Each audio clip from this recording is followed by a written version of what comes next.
orang yang berhukum kepada hukum tagut. Dalam arti ini ada hukum Islam, lalu dia memilih yang bukan hukum Islam, maka ini termasuk tagut.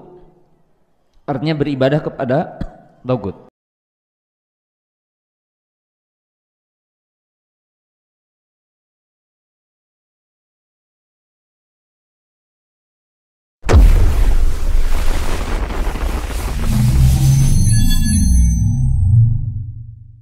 Bismillah. Assalamualaikum warahmatullahi wabarakatuh. Alhamdulillah hamdan katsiran thayyiban mubarakan fi kama yuhibbu rabbuna wa yardah. Asyhadu an la ilaha illallah wahdahu la syarikalah wa asyhadu anna Muhammadan abduhu wa rasuluh. Wassalatu wassalamu ala Rasulillah wa ala alihi wa ashabihi wa man tabi'ahum bi ihsanin ila yaumiddin, amma ba'du. Ya ayyuhalladzina amanu taqullaha haqqa tuqatih wa la tamutunna illa wa antum muslimun. Kaum muslimin, para jamaah, para asatidah, para penuntut ilmu, pemirsa MGI TV dan para pendengar Radio Ridul Jannah di mana saja berada, alhamdulillah pada kesempatan sore hari ini kita dapat berkumpul kembali di kajian pekanan dalam pembahasan kitab At-Tauhid li Syekh Muhammad Ibnu Abil Wahhab rahimahullahu ta'ala. Dan kita masih membahas muqaddimah awal dari kitab ini tentang hakikat tauhid. Karena sudah barang tentu kita harus memahami terlebih dahulu tentang tauhid. Kita sudah membahas tauhid yang ditunjukkan oleh dalil Quran, At-Tauhid yang ditunjukkan oleh dalil Quran terbagi kepada 3 yang sudah kita bahas, itu tauhid rububiyah, uluhiyah, dan tauhid asma dan sifat.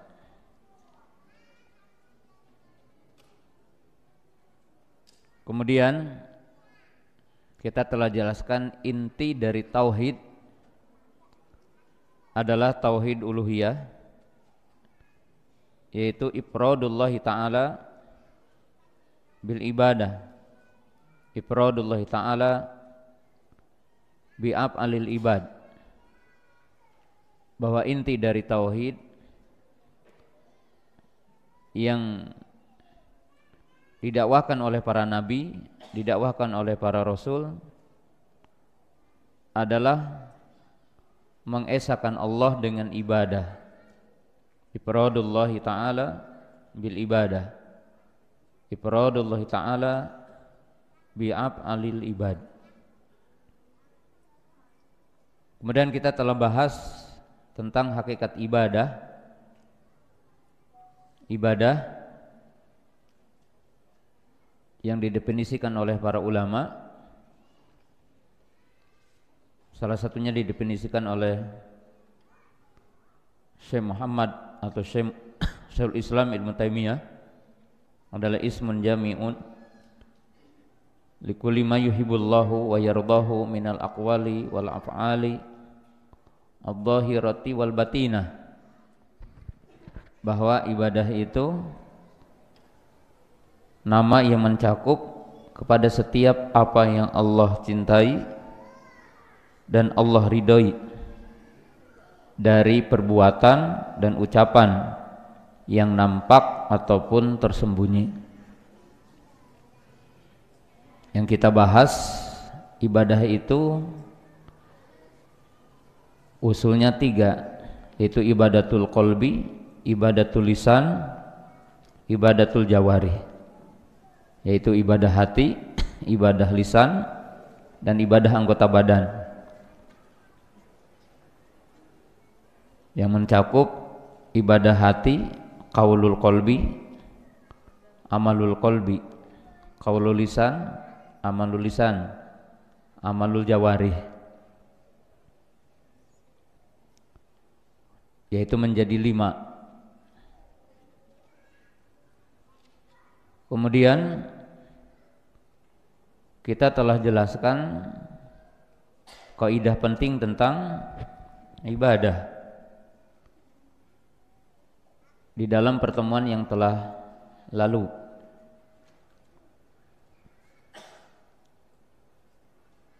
Nah, sekarang kita akan melanjutkan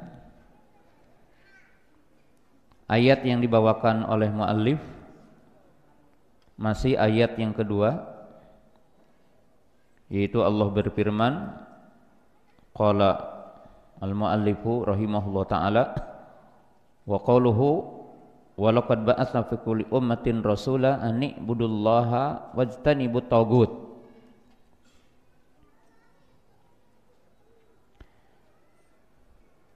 Pada ayat ini sudah dijelaskan kemarin tentang dakwah para nabi adalah satu, yaitu ad-da'watu ila tauhid, yaitu dakwah kepada tauhid dengan dalil-dalil yang sudah kita jelaskan dan kaidah-kaidah yang telah kita jelaskan. Nah, sekarang kita akan kembali untuk membaca ayat ini. Walaqad ba'atsna fi kulli ummatin rasula an i'budullaha wajtanibut taghut.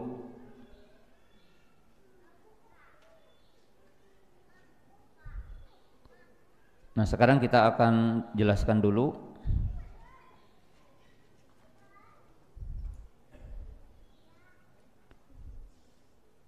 dalam ayat ini ada 2 perintah yang tidak bisa dipisahkan, dan 2 perintah ini mimbab talazum,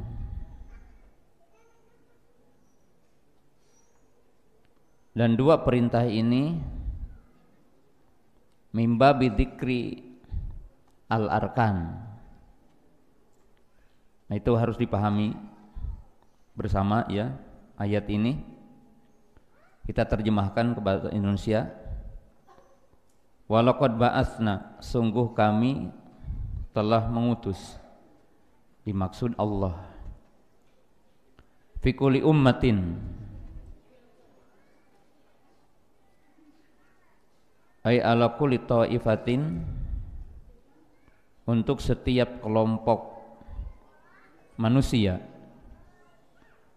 dan boleh juga dikatakan fi kulli zamanin, dalam setiap waktu, rasulan, seorang rasul, dalam arti disebutkan kalimat mufrad dan disebutkan dengan nakirah, menunjukkan setiap umat ada rasulnya, dan rasul ini memerintahkan 2 perintah. Jadi ayat ini ada 2 perintah. Satu, perintah untuk melakukan, kedua adalah perintah untuk meninggalkan.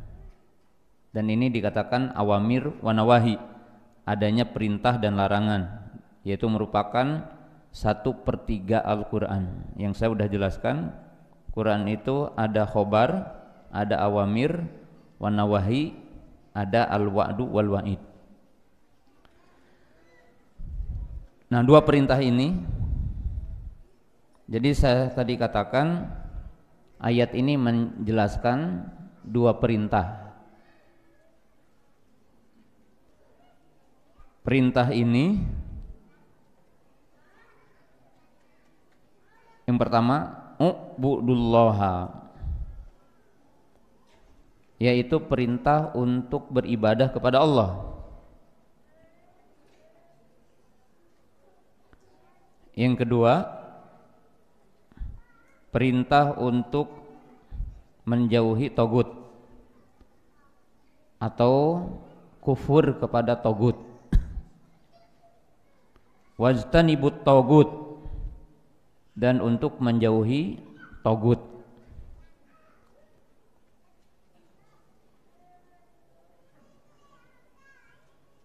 Togut di dalam Al-Quran disebutkan sekitar 6 kali. Jadi kata-kata togut dalam Al-Quran disebutkan 6 kali dalam Quran. Ayat yang pertama disebutkan dalam surah Al-Baqarah ayat 257. Allahu waliyul ladzina amanu yukhrijuhum minadz-dzulumati ila nur walladzina kafaru awliya'uhumut tagut yukhrijuhum minan nuri ila dzulumat. Jadi itu tagut disebutkan di surah Al-Baqarah ayat 257.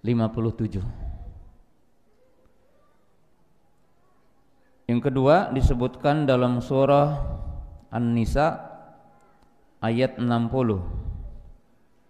di mana Allah berfirman, alam tara ilal ladzina yaz'umuna annahum amanu bima unzila ilaika wa ma unzila min qablik yuriduna ayatahakamu ila tagut wa qad umiru ayakfuru bih.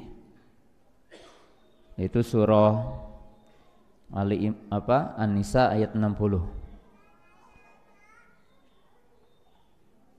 Kemudian yang ketiga pada surah An-Nisa ayat 76, Allah berfirman, alladzina amanu yuqatiluna fi sabilillah walladzina kafaru yuqatiluna fi sabilit tagut. Orang-orang yang beriman mereka berjihad di jalan Allah, dan orang-orang kafir mereka berjihad di jalan tagut. Yang keempat disebutkan dalam surah Al-Maidah ayat 60. Qul hal unabbi'ukum bisyarri min dzalika matsubah indallah man la'anahu Allah wa ghadiba alaihi wa ja'ala minhumul qiradata wal khanazira wa abadat taguta ulaika syarru makana wa adallu an sawa'as sabil. Ini menyebutkan tentang Bani Israel yang dikutuk oleh Allah menjadi babi dan menjadi kera. Dan mereka itu orang-orang yang menyembah togut. Jadi menyembah togut. Kemudian yang kelima disebutkan dalam surah An-Nahl ayat 36, yaitu yang tadi yang kita sedang bahas, walaqad ba'atna fi kulli ummatin rasul an ibudullaha wajtanibut tagut. Kemudian pada surah Az-Zumar ayat 17, waladina stanibut taguta aya'buduha wa anabu ilallah lahumul busyra fabashshir ibadi. Nah, itu kalimat togut disebutkan di dalam Al-Qur'an.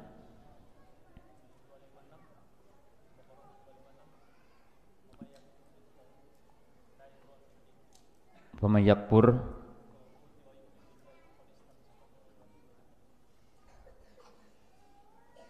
ya.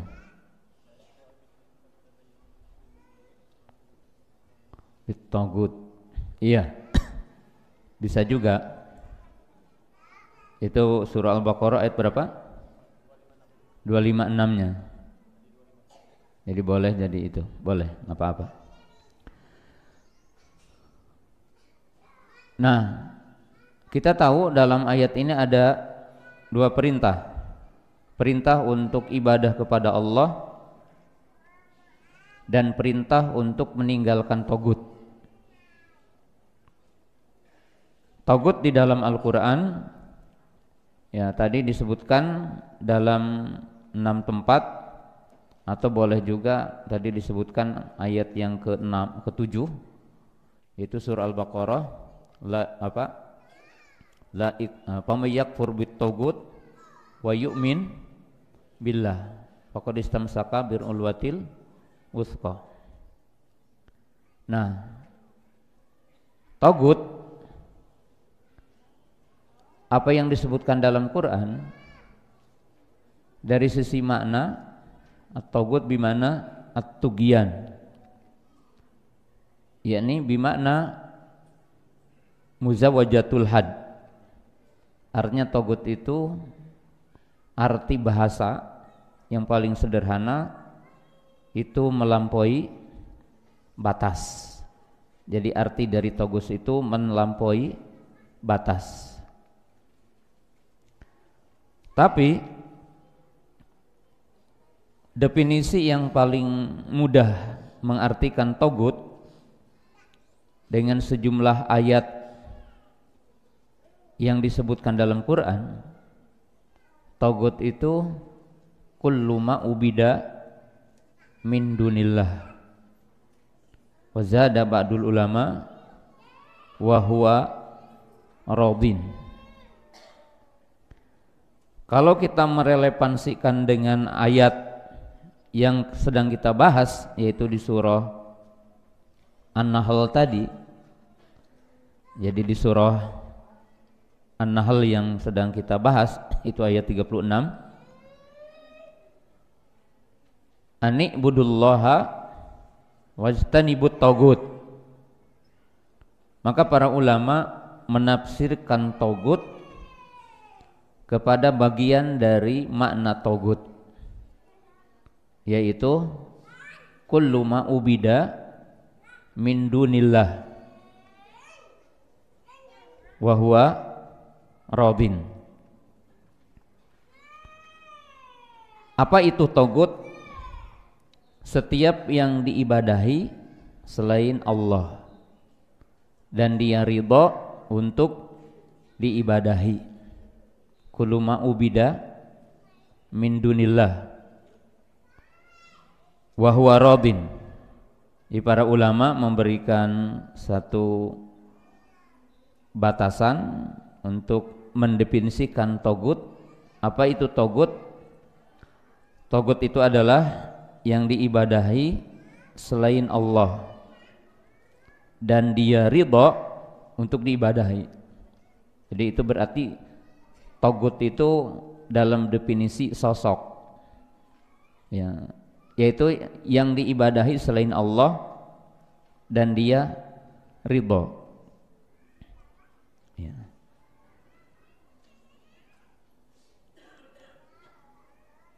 Itu bagian dari makna togut. Tapi Imam Ibnul Qayyim rahimahullahu ta'ala dengan memahami sejumlah ayat yang tadi, yaitu disebutkan dalam 7 ayat ditambah surah Al-Baqarah 256-nya gitu ya, yaitu famayakfur bitogut wa yu'min billah. Maka definisi togut disebut oleh Imam Ibnul Qayyim itu dengan definisi tadi. Kullu ma tazawwaja bihil abdu haddahu min ma'budin aw matbu'in aw muta'in. Jadi togut itu semua yang melampaui batas. Artinya seorang hamba yang melampaui batas. Karena Allah membuat hudud, membuat batasan Allah. Kemudian disebutkan kepada 3 masalah besar ma'bud yang diibadahi. Maka bisa ini asnam, berhala, itu dinamakan togut. Ya, tukang sihir dinamakan togut. Syaiton dinamakan togut. Paranormal dikatakan togut. Ya. Au matbu'in, atau yang diikuti. Artinya min matbu'in bighairi dalilin syar'in. Tapi di sini harus dibahas ya. Diikuti tanpa dalil syar'i. Karena yang diikuti dengan dalil syar'i hukumnya wajib. Mengikuti nabi, mengikuti ulama, mengikuti orang alim, yang itu berdasarkan dalil, maka tidak termasuk dalam makna ini. Jadi matbu min ghairi dalil. Au at matbu bi mukhalafati dalil, yang diikuti dalam menyelisihi dalil. Siapa ini? Bisa al-hakim al-jair alladzi yahkumu bi ghairi ma anzalallah, yaitu hakim yang berhukum dengan selain hukum Allah, atau pendeta, atau yang diikuti termasuk ya tokoh, qabilah dan sebagainya. Au muta'in, atau yang ditaati. Kalau ditaati ya ini seperti amir, maka itu dinamakan togut. Faqala wa ru'usuhum khamsah, dan pemimpin togut itu ada 5. Dari ayat-ayat yang tadi disebutkan diambil kesimpulan oleh sejumlah ulama bahwa tokoh togut itu ada 5. Satu adalah iblis, syaiton, laknatullah. Jadi yang pertama adalah iblis, laknatullah. Kenapa dikatakan begitu? Karena dalam ayat Quran wa abadus syaitona. Jadi sejumlah orang ada yang beribadah kepada syaiton. Siapa contoh-contoh orang yang beribadah kepada syaiton? Contohnya tukang-tukang sihir, paranormal, dukun-dukun. Mereka beribadah kepada syaiton, iblis. Karena kan tukang sihir itu atau paranormal itu mengambil berita dan mengambil petunjuk kepada jin, yaitu syaiton laknatullah. Itu contoh. Kemudian man ubida wa huwa radin, yaitu yang diibadahi dan dia ridha. Siapa? Ya banyak. Umpamanya ya seperti Fir'aun, Namrud, dan kisah-kisah dalam sejarah Ya. Oleh sebab itu, kalau disebutkan yang diibadahi selain Allah adalah togut, sehingga ada pertanyaan, bagaimana Nabi Isa alaihi salam disembah, kemudian Nabi atau Uzair itu disembah oleh orang-orang Yahudi, dan Isa disembah oleh orang-orang Nasara. Maka para ulama mengatakan at-togut bi'tibari abidihi.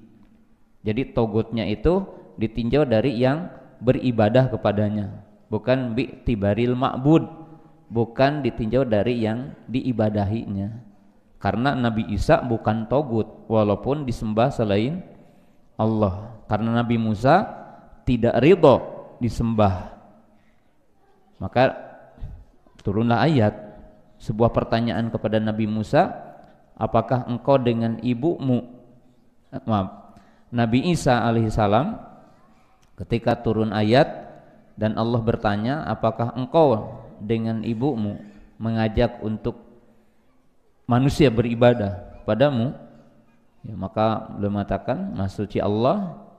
Ya, lalu Nabi Musa mengatakan, engkau tahu apa yang ada dalam diriku dan aku tidak mengetahui apa yang ada di sisimu. Atau Nabi Musa mengatakan, aku tidak layak untuk mengatakan sesuatu yang bukan hak bagiku, karena hak ibadah hanya untuk Allah. Itu. Kemudian yang ketiga, man da'a ila ibadati nafsihi, yakni man da'an nasa ila ibadati nafsihi. Togut adalah orang yang menyeru kepada manusia untuk ibadah kepadanya. Siapa ini? Ya, contohnya Fir'aun laknatullah, yang dia mengatakan ana rabbukumul a'la dan menyuruh orang untuk beribadah kepadanya. Ya, ini adalah togut. Kemudian togut siapa? Manidda'a ilmal ghaib, yaitu orang-orang yang mengklaim tahu perkara yang gaib. Jadi mengklaim tahu perkara yang gaib. Siapa ini? As-sahir wal kuhan. Sahir, tukang-tukang sihir, atau siapa? Ya, paranormal. Nah, sekarang juga mungkin ada dari gulatus sufiyah, orang-orang yang gulu dari kalangan sufi, dengan mengistilahkan wali kutub. Bahkan wali kutub ini yang mengizinkan Allah. Jadi ada sebagian thariqah sufiyah, dan ini tentunya sesat, dan ini kufur ya, yang mengatakan bahwa ada wali kutub, yang mengatakan bahwa wali kutub ini yang akan mengizinkan Allah menurunkan adab atau tidak. Jadi kalau Allah Ta'ala akan menurunkan adab, izin dulu ke wali kutub katanya. Ini kalau mau menurunkan adab di Tasik, izin dulu. Kalau kata wali kutubnya, ditanggung saya dosanya katanya. Jadi dijamin tidak menurunkan adab. Dan ini tentunya bertentangan dengan ayat yang antum sering baca, ya, lahu ma fis samawati wa ma fil ar, ya, yang menunjukkan surat ayat kursi gitu kan ya, bahwa semuanya dengan izin Allah. Ayat yang ma'ruf, ala lahul khalqu wa lahul amru.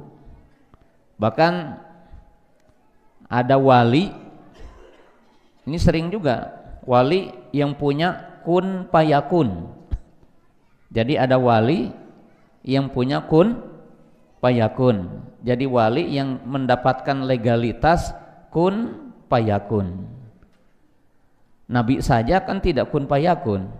Kalau kun fayakun itu mesti ketika ke Taif kun fayakun, kabeh iman, iman kabeh gitu nya. Kemudian di perang Uhud kun fayakun, kabeh paeh orang kafir, paeh gitu, eleh gitu. Nabi wae teu kun fayakun, ini wali kun fayakun. Nah, jadi ini termasuk taugut karena muzawajatul had, yaitu mengklaim sesuatu yang bukan milik Allah. Ini salah satunya gitu ya. Dan ini termasuk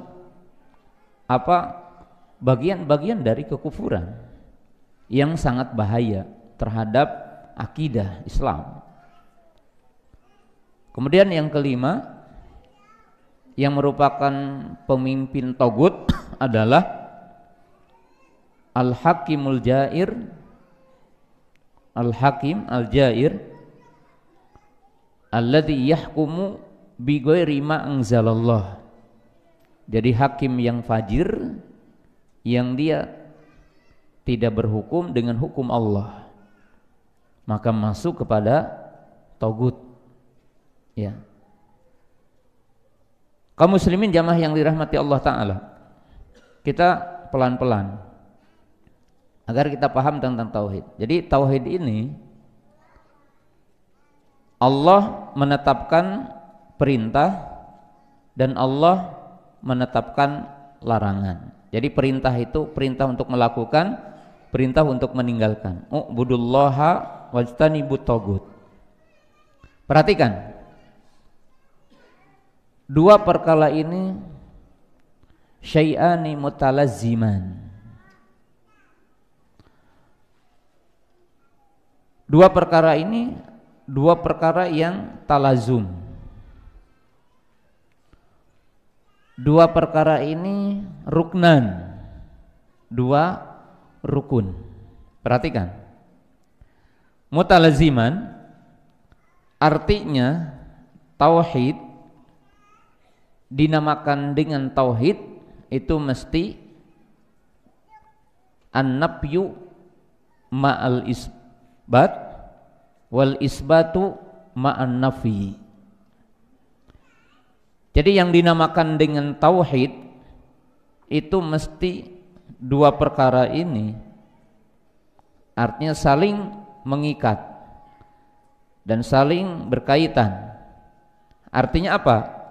Antara menetapkan dengan menafikan, antara menafikan dengan menetapkan. Jadi artinya tidak dinamakan tauhid kecuali menetapkan dan menafikan. Tidak dinamakan tauhid kecuali menafikan dan menetapkan. Dalam arti begini,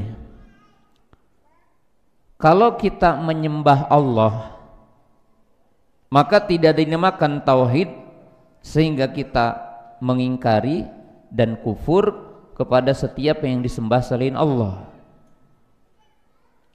Kalau kita menafikan saja, pokoknya tidak ada yang berhak disembah, titik di situ, bukan tauhid, sehingga kita menetapkan Allah satu-satunya yang disembah. Jadi ini dinamakan mutalaziman. Kemudian yang kedua kita katakan ruknan, artinya dua perintah ini adalah dua rukun yang apabila ada salah satunya, tidak ada salah satunya, maka tidak sah karena keduanya adalah rukun. Dalam arti kalau kita mengatakan ya saya menyembah Allah, tapi saya juga menyembah syaitan, tapi saya juga menyembah penghuni kubur, tapi saya juga menyembah jin, maka itu bukan tauhid dan tidak sah tauhidnya. Jadi tidak sah tauhidnya. U'budullaha wajtanibut tagut. U'budullaha wala tusyriku bihi syai'a. Ya, karena dalam Quran setidaknya disebutkan dalam beberapa redaksi. Jadi untuk dicatat, dua rukun ini disebutkan dalam sejumlah redaksi Quran. Yang pertama, redaksi ini dari kalimat la ilaha illallah. Jadi redaksi ini diambil dari kalimat la ilaha illallah. Contohnya Allahu la ilaha illahu. Ayatnya berapa tuh dalam Quran? Allahu la ilaha illahu. Ayatnya berapa dalam Quran? Allahu la ilaha illahu. Ayat yang pertama. Ayat kursi. Ayat surah Al-Baqarah. Terus Ali Imran ayat berapa? Alif Lam Mim. Allahu la ilaha illahu. Wajah dulu. Al Hayyu Qayyum nanti. Ketiga. Syahidallahu annahu la ilaha illahu. Ayat berapa? Ali Imran. Ya. Ayat 18. Kemudian ya, ingat aja.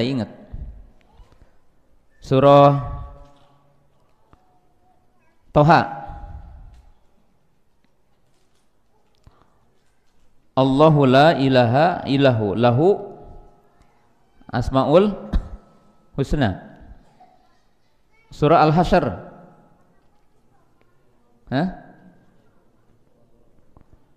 Huwallahu alladzi la ilaha illahu. Nah, dalam Quran jadi disebutkan tauhid dengan kalimat apa?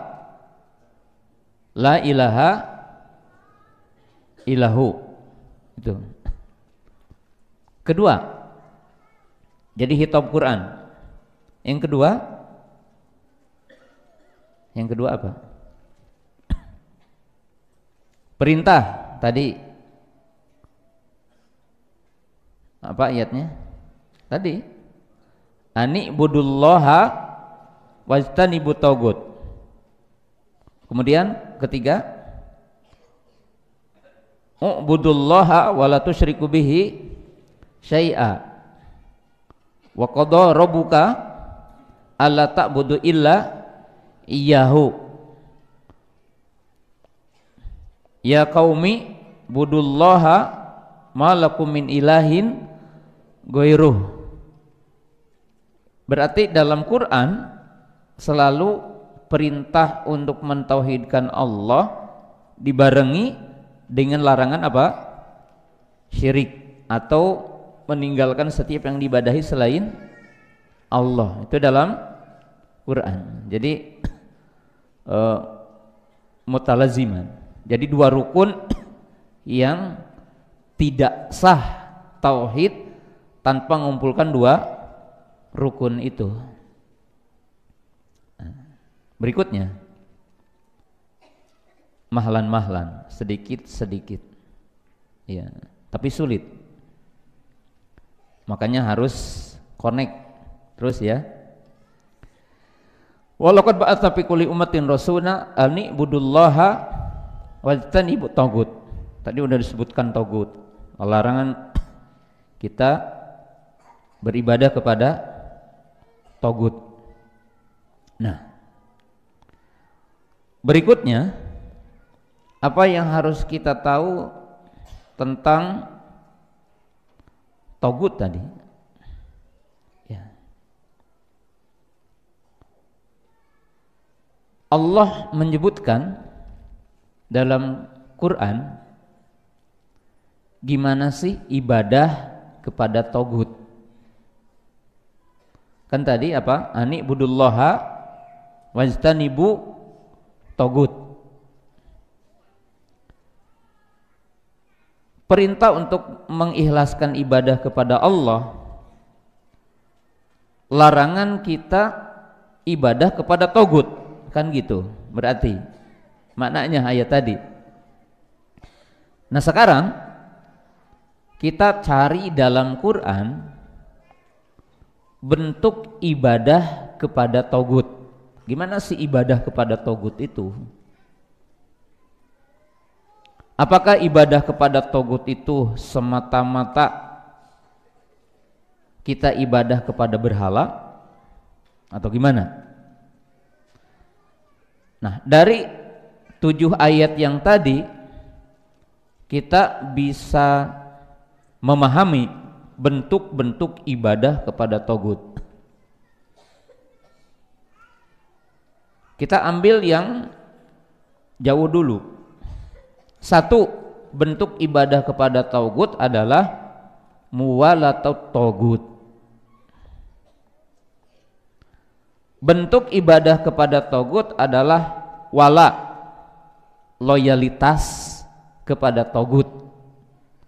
Loyalitas itu apa? Mencintai togut, membantu togut, menolong togut. Dengan ayat yang tadi kita bacakan, apa ayatnya? Allahu waliyul ladzina amanu yukhrijuhum minadh-dhulumati ilan nur walladzina kafaru awliya'uhumut taghut yukhrijunahum minan nuri ila dhulumat. Jadi orang-orang beriman walinya adalah Allah. Allah mengeluarkan mereka dari kegelapan kepada cahaya. Dan orang kafir walinya siapa? Taghut. Mengeluarkan mereka dari cahaya kepada kegelapan. Salah satu makna wala adalah mencintai, menolong, membantu. Ya. Yang kedua, berperang di jalan taghut. Jadi bisa aja orang yang berperang di jalan taghut ia sedang beribadah kepada taghut. Yaitu dalam ayat yang tadi apa? Alladzina amanu yuqatiluna fi sabilillah walladzina kafaru yuqatiluna fi sabilit taghut. Jadi kalau sekarang ada 2 pasukan tentara, ini tentara yang menegakkan tauhid, ada tentara yang menegakkan kekufuran, menegakkan kesyirikan. Maka orang yang mengikuti tentara kaum muslimin, ya, ia sedang mentauhidkan Allah. Karena salah satu tuntutan tauhid berperang di jalan Allah. Orang yang mengikuti pasukan orang kafir, maka dia sedang menyembah taghut dan berada di jalan taghut. Ya. Ketiga, sehingga usulnya saya akan akhirkan di bawah. Ketiga adalah atahakkumu ilaihi, atahakkumu ila taghut. Orang yang berhukum kepada hukum taghut.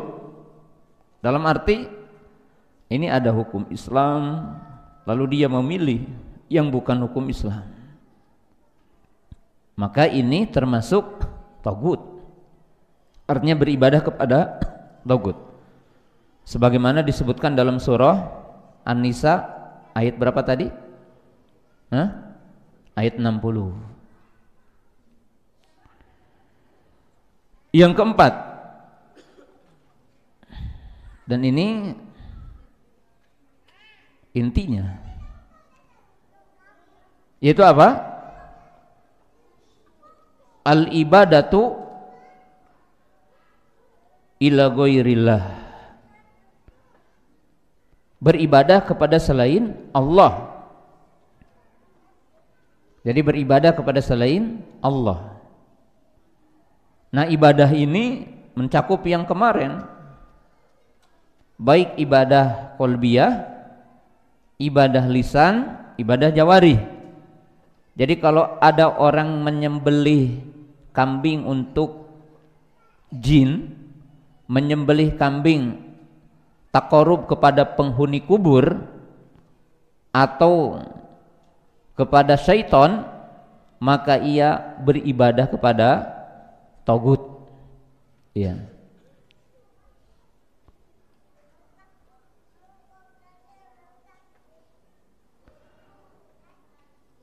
Allah Ta'ala berfirman, itu dalam ayat yang tadi, wa ja'ala minhumul qiradata wal khanazira. Kemudian apa? Mereka apa?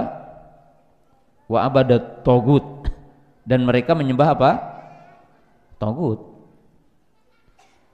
Waladina jtanibut taguta ayak buduha. Ini mafhum mukhalafah. Orang-orang yang menjauhi tagut untuk diibadahinya, maka bagi mereka busra, kabar gembira. Mafhum mukhalafahnya, orang-orang yang menjadikan tagut sebagai sesuatu yang diibadahi, maka bagi mereka azab yang pedih. Jadi ini adalah bentuk ibadah kepada tagut. Nah,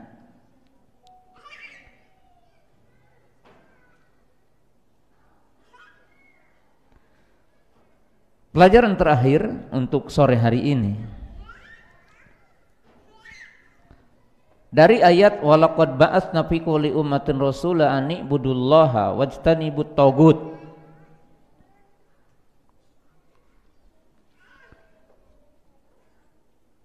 Di sini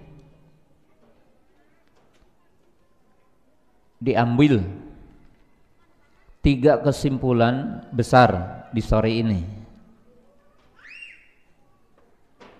Ya. Yang pertama,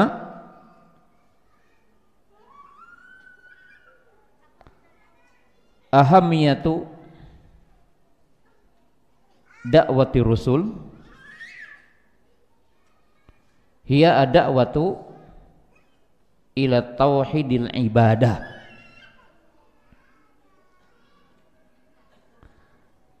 Yang pertama, urgensi dakwah para nabi adalah menyeru manusia untuk mengikhlaskan ibadah kepada Allah,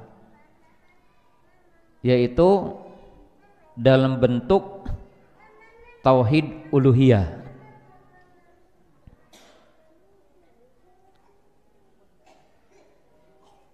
Yang kedua,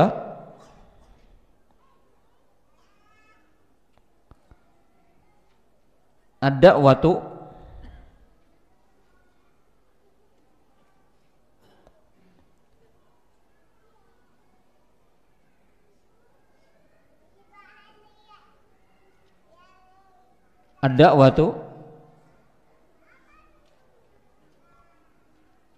haqqun mahdun lillah.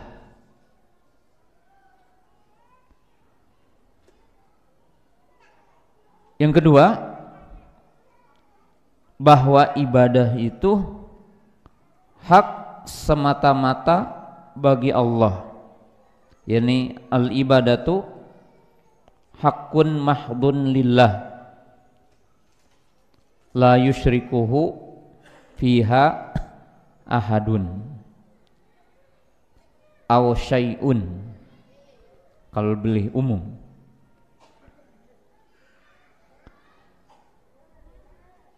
Yang kedua, ibadah itu semata-mata hak Allah, artinya tidak ada sekutu bagi Allah. Nah, ini kita akan jelaskan.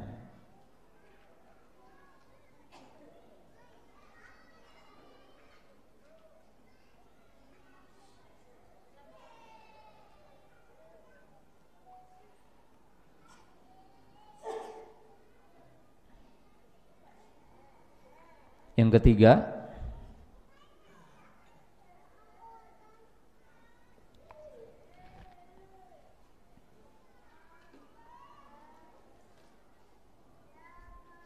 Ini janji saya.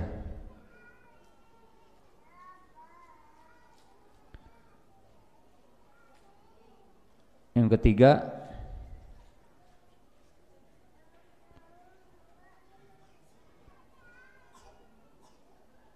ini penting ya. Ma'rifatu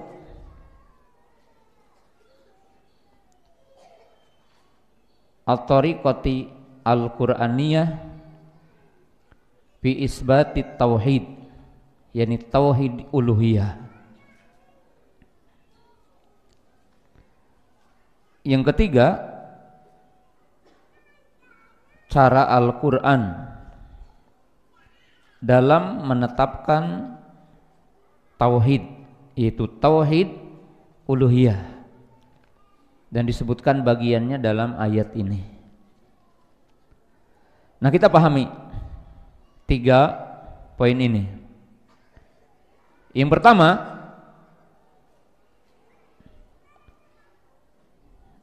dibalik supaya lebih ini, bahwa hak ibadah itu hak Allah.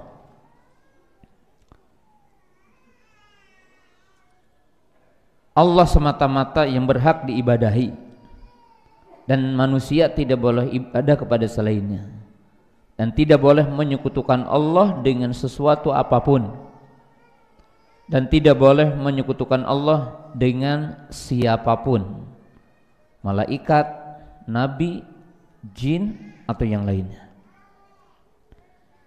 Yang kedua, perhatikan, kalau kita lihat Quran,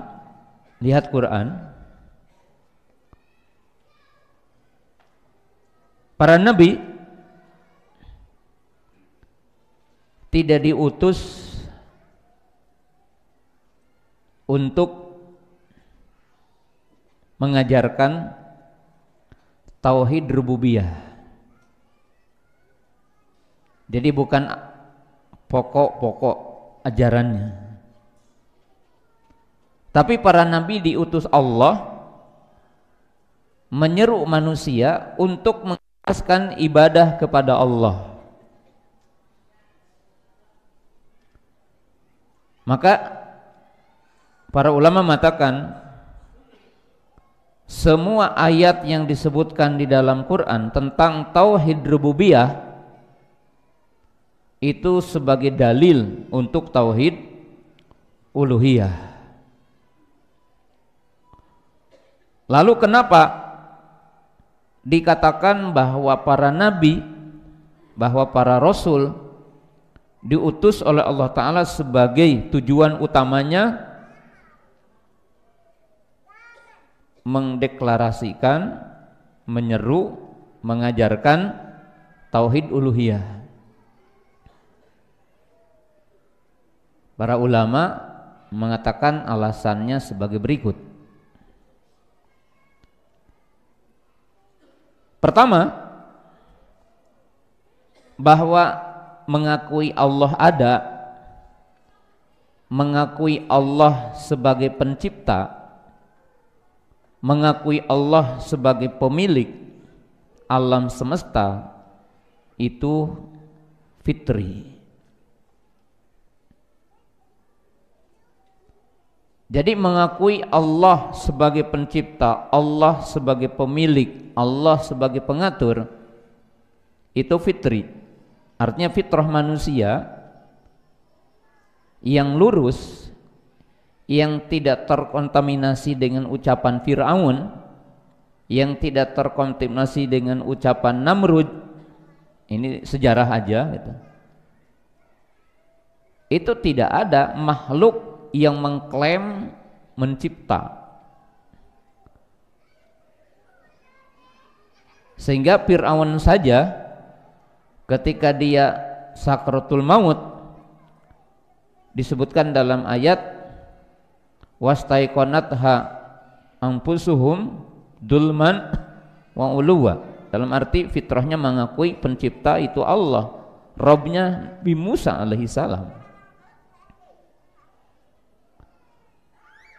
Maka oleh sebab itu Allah mengutus para nabi mengingatkan persaksian yang ada dalam fitrah manusia di alam rahim.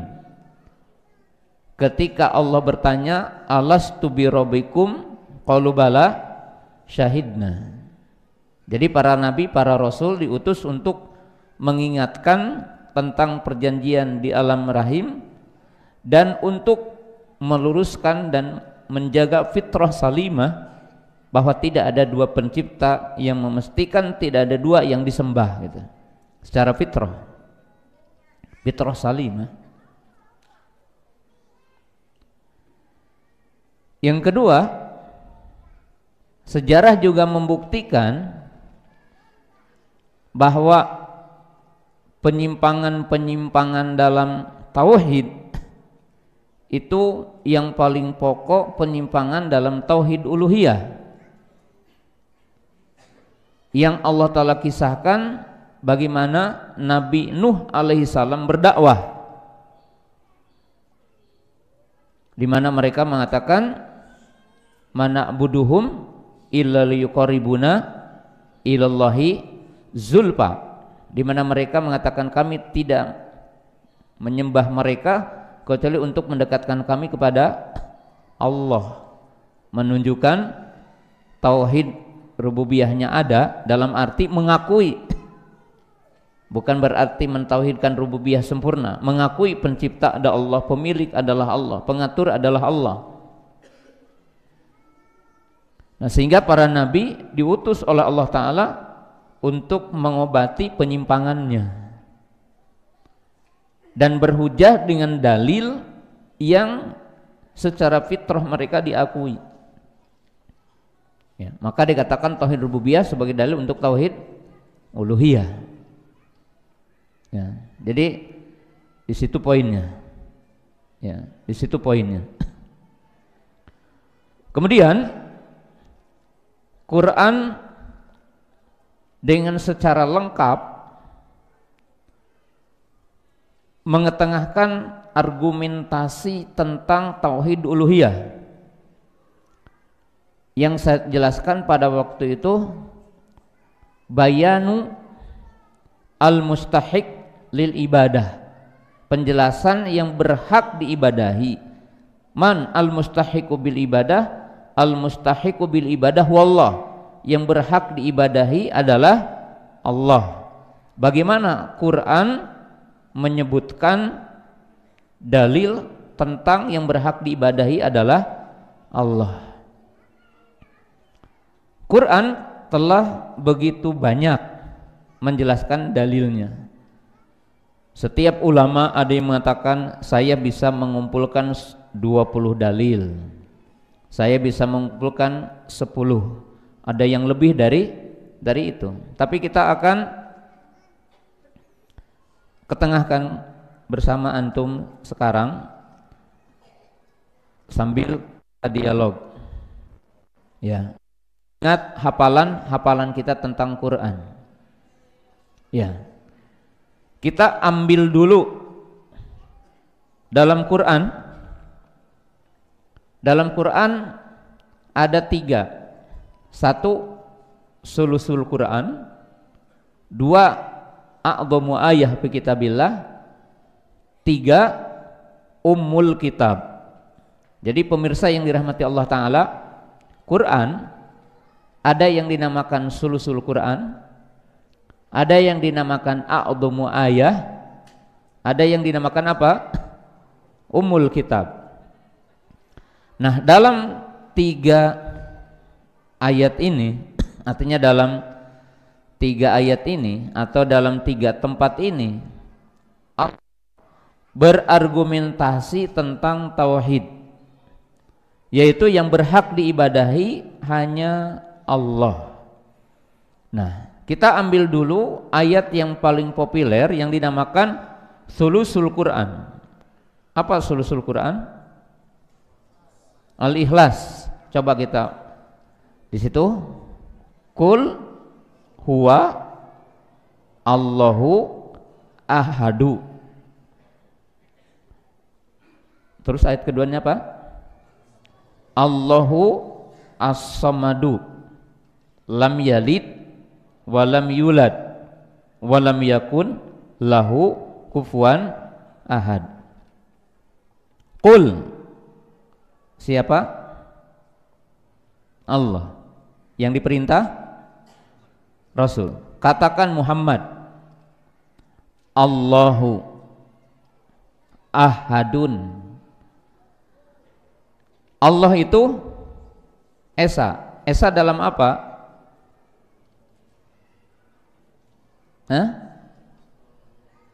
Ya dalam semuanya pasti, rububiyahnya, uluhiyahnya, dan asma wa sifatnya. Tapi secara implisit atau secara isyarah, yang paling pokok ahadnya itu dalam uluhiyahnya. Kenapa? Jadi supaya paham antumnya cara berdalil Quran. Iya, maksud saya kan ini dalil yang paling pokok menunjukkan yang berhak diibadahi itu hanya Allah. Kenapa?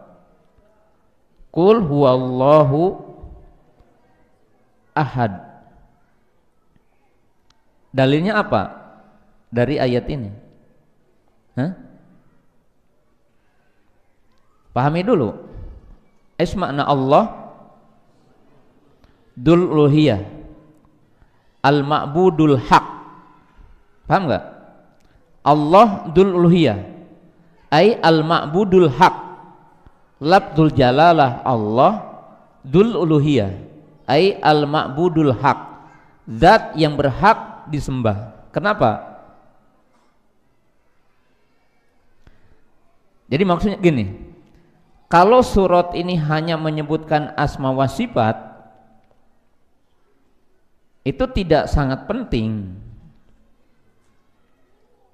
Kenapa? Karena dalil setelahnya untuk dalil pertama, maaf Pak. Sami'un. Gini, supaya Ustaz Abu Bakar paham? Harus paham ya. Kan kita ada argumentasi. Sekarang Allahu, Qul Allah. Mana Allah? Al-Ma'bud Dzul uluhiyah, ai al-ma'budul haq. Artinya kalau hanya penyebutan sifat itu tidak penting banget. Mengatakan kenapa Allah itu berhak disembah? Iya, karena Allahu as-somadu. Jadi Allah disifati dengan apa? As-somadiyah. Somadiyah itu apa? Bahasa Indonesianya yang gampang, yang bergantung seluruh makhluk kepadanya.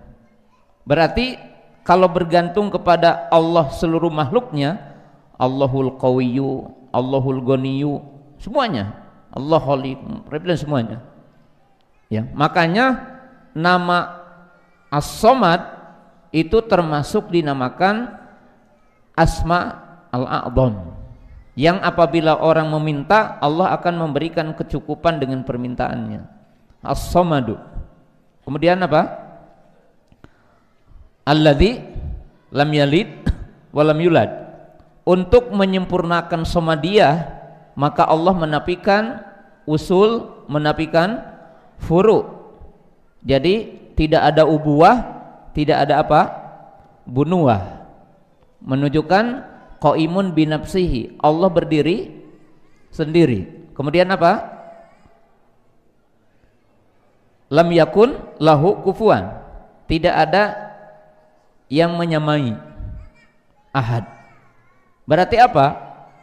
Dalil tentang tauhid uluhiyah itu karena kesempurnaan Allah. Paham enggak? Li'anna Allah ta'ala huwa al-mutassifu bisifatin kamilah munazzahun min sifat naqis. Paham? Ya, semua orang hafal kulhu, tapi tidak setiap orang tahu makna dari kulhu. Makanya antum paham, ngerti kulhu berarti ngerti 1/3 Quran. Nah, sekarang ambil tengah. A'dhamu ayah. Kenapa ayat kursi dinamakan a'dhamu ayah? Yang siapa sahabat yang ditepuk dadanya? Ubay bin Ka'ab. Nabi SAW tanya, ayatin a'dhamu fi kitabillah. Ayat yang mana yang paling agung dalam Quran? Ditanya 3 kali baru ngejawab yang ketiga, ayatul kursi. Selamat katanya, dadanya ditepuk, selamat atas ilmu yang ada di dadamu, diapresiasi. Ya. Kemudian lihat ayatnya pemirsa.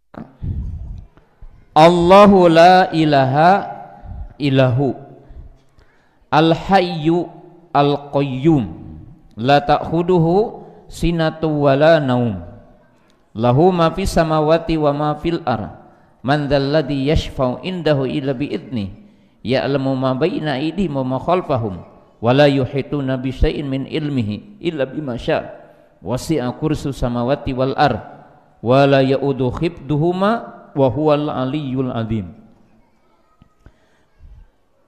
Para ulama mengatakan hadhil ayah min akbari barahin ala isbati mada? Ala isbati tauhid uluhiyah.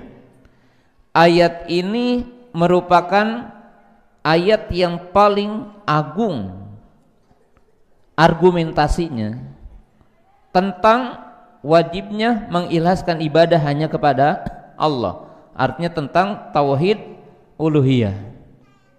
Kenapa? Karena Allah berhujjah, artinya berargumentasi atas haknya diibadahi dan atas menuntut hambanya untuk mengikhlaskan ibadah kepadanya dengan sejumlah barohin yang ada dalam ayat ini. Jadi sejumlah argumentasi yang ada dalam ayat ini.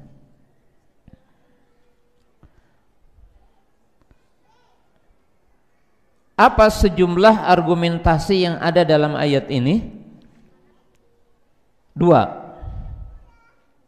1, kamalus sifat. 2, kamalur rububiyah. Jadi 2 argumentasi yang ada dalam ayat ini, artinya argumentasi besarnya, bukan satuannya, yaitu menyebutkan tentang Allah memiliki sifat yang sempurna dan Allah jauh dari sifat yang kurang. Yang kedua, sempurnanya rububiyah Allah, yaitu nilai al-malik, Allah pemilik, Allah pengatur. Ya, otomatis Allah pencipta. Kita lihat di sini Allah menyebutkan 5 nama atau 4 sifat, 4 nama setelah lafdul jalalah. Ya, 5 nama itu Allah, Al-Hayyu, Al-Qayyum, Al-Aliyyu, Al-Azimu. Itu 5. Berarti 4. Al-Hayyu, Al-Qayyum, Al-Aliyyu, Al-Azim. 5 nama Allah itu dinamakan, yaitu Asma A'zam, nama yang paling agung. Yang nama yang 4 ini itu mencakup makna dari nama-nama Allah dan mencakup nama-nama dari sifat-sifat Allah. Ya, karena kita tahu dilatul asma mutabaqah, tadammun, talazum. Ya, bukan makomnya sekarang untuk dijelaskan, tapi itulah yang dijelaskan oleh para ulama. Nah, kita bahas Al-Hayyu, Al-Qayyum. Ini kan sifat hayat, tapi hayat Allah hayatun kamilah. Kenapa? Karena diidhofatkan setelahnya qayyumiyah. Jadi hayat Allah itu latusbak bi adamin wala yalhaquhu bizawal. Hayatun kamilah yaitu la tahtaj ila ghairihi, la tahtaju ila makhluk. Hayat Allah hayat yang sempurna, tidak diawali dengan tidak ada, tidak diakhiri dengan tidak ada. Hayat yang sempurna, hayat yang qayyumiyah, hayat yang berdiri sendiri. Kemudian hayat yang disifati dengan sifat ulu, hayat yang disifati dengan sifat adhamah. Nah, berarti sifat kamilah. Jadi sifat sempurna. Dan Syekh Muhammad Shalih Utsaimin selain sifat yang 5 tadi atau tambahan dari uluhiyahnya adalah 4 sifat, maka disebutkan 20 sifat lagi. Kedua, kamalur rububiyah. Apa kamalur rububiyahnya di sini? Allah berfirman di sini kamalur rububiyahnya. Nah, kamalur sifat tadi menafikan sifat kurang, yaitu sifat sinah, sifat naum. Nah, lihat lahu ma fis samawati wa ma fil ar, yaitu kesempurnaan kepemilikan. Maka Nabi SAW mengatakan innama ana qasim wallahu yu'ti. Maka dikatakan hakikat yang memiliki dan memberi Allah, kalau kita hanya membagi. Nah, jadi kesempurnaan pemilikan. Maka dikatakan lahu ma fis samawati wa ma fil ar. Kemudian apa? Man dzalladzi yashfa'u indahu illa bi'idnih. Kemudian kamalul ilmi, ya'lamu ma baina aydihim wa ma khalfahum wa la yuhituna bi syai'in min ilmihi ilma. Kemudian apa? Kamalul quwwah, karena Allah menciptakan kursi yang kursinya adalah meliputi segala sesuatu. Jadi artinya kalau makhluknya agung, maka mesti yang menciptakannya adalah agung. Nah, yang terakhir sebagai penutup untuk sore hari ini, dan dalil-dalil itu masih banyak, kita akan jelaskan di pekan depan. Yang terakhir, Allah menyebutkan surah Al-Fatihah. Kalimat iyyaka na'budu disebutkan setelah 3 ayat sebelumnya. Bagi ulama yang mengatakan bismillah bukan salah satu ayat di antara Fatihah, tapi sepakat bismillah adalah ayat Quran. Alhamdulillahi rabbil alamin, ar-rahmanir rahim, maliki yaumiddin. Ayat yang keempat tengahnya dengan ayat yang 3 sebelumnya, maka para ulama mengatakan gini, simpulannya, al-mustahiqu bil ibadah huwa al-mutasifu bisifatin kamilah al-mutasifu bisifatin rububiyah. Dari ayat tadi dikatakan oleh kesimpulan para ulama, zat yang berhak diibadahi adalah zat yang disifati dengan sifat yang sempurna, yaitu sifat rububiyah, sifat rahmat, sifat tadi al-mulk, pemilikan. Dan disifati dengan apa? Sifat rububiyah. Karena apa? Allahu al-khaliqu al-mudabbiru al-maliku. Karena Allah itu yang mencipta, yang memiliki, yang mengatur. Allah semuanya. Kan kalau manusia tidak berdemikian. Kita juga mencipta, ada yang menggambarnya dulu. Ya, kalau saya pingin rumah, nyuruh yang menggambar. Yang menggambar ternyata bukan tukang bangunan, nyuruh lagi yang membangun, gitu kan. Makanya Allah menggabungkan huwal khaliqu apa? Huwal khaliqul bari'u musawwiru. Al khaliqu al bari'u al musawwiru. Nah, itu contoh dalil dalam Al-Qur'an. Sampai di sini kita selesai. Bagaimana kita memahami tauhid dengan sempurna, ya, dengan sempurna dari kaidah-kaidah yang kita telah bahas, ya. Ya, silahkan satu atau dua pertanyaan. Ada yang mau bertanya?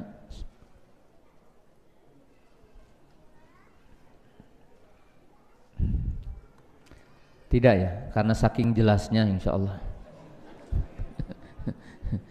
Saking jelasnya insya Allah. Ya, subhanakallahumma bihamdika asyhadu an la ilaha illa anta astaghfiruka wa atubu ilaik. Assalamualaikum warahmatullahi wabarakatuh.